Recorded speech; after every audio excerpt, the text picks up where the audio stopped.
চলেন। আমরা কিন্তু এই রাসূল আকরাম সাল্লাল্লাহু আলাইহি ওয়াসাল্লাম যে পাহাড়টায় ভাষণ দিয়েছিলেন, আমরা কিন্তু সেই জায়গাটায় যাওয়ার চেষ্টা করছি।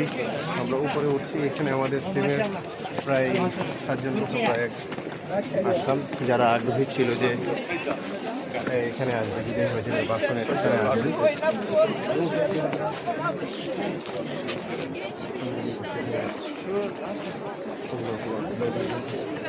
উপরে ওঠার সময় আল্লাহু আকবার বলতে হয়, ঠিক আছে?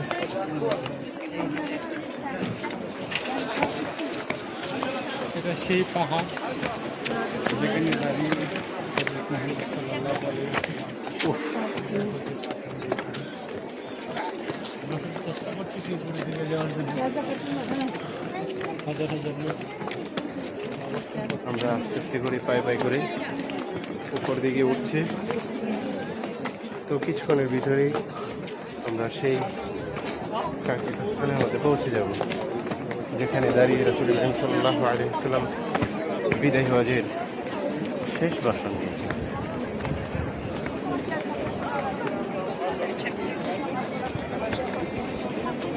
হ্যাঁ চলেন। মুরব্বী কষ্ট হয়েছে?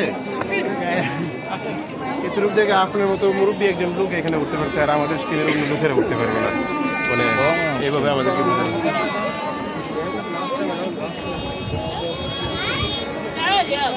এখান থেকে কিন্তু আরাফার ময়দানটা পুরাটা এই চতুর্পাশে দেখতে পাবেন।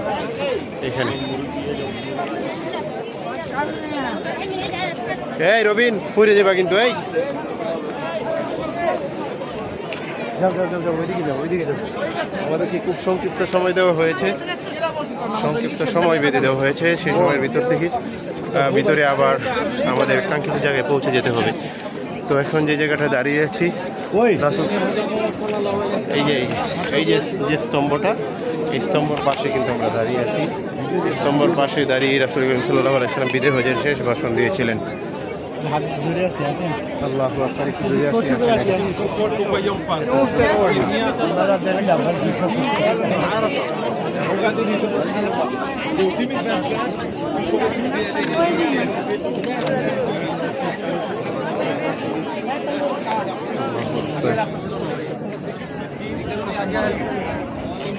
এইটা কিন্তু সেই স্তম্ভ দাঁড়িয়ে আছে, যেটার মধ্যে দাঁড়িয়ে রাসূল করিম সাল্লাল্লাহু আলাইহি ওয়াসাল্লাম দাঁড়িয়ে বিদায় হজের শেষ ভাষণ দিয়েছিলেন।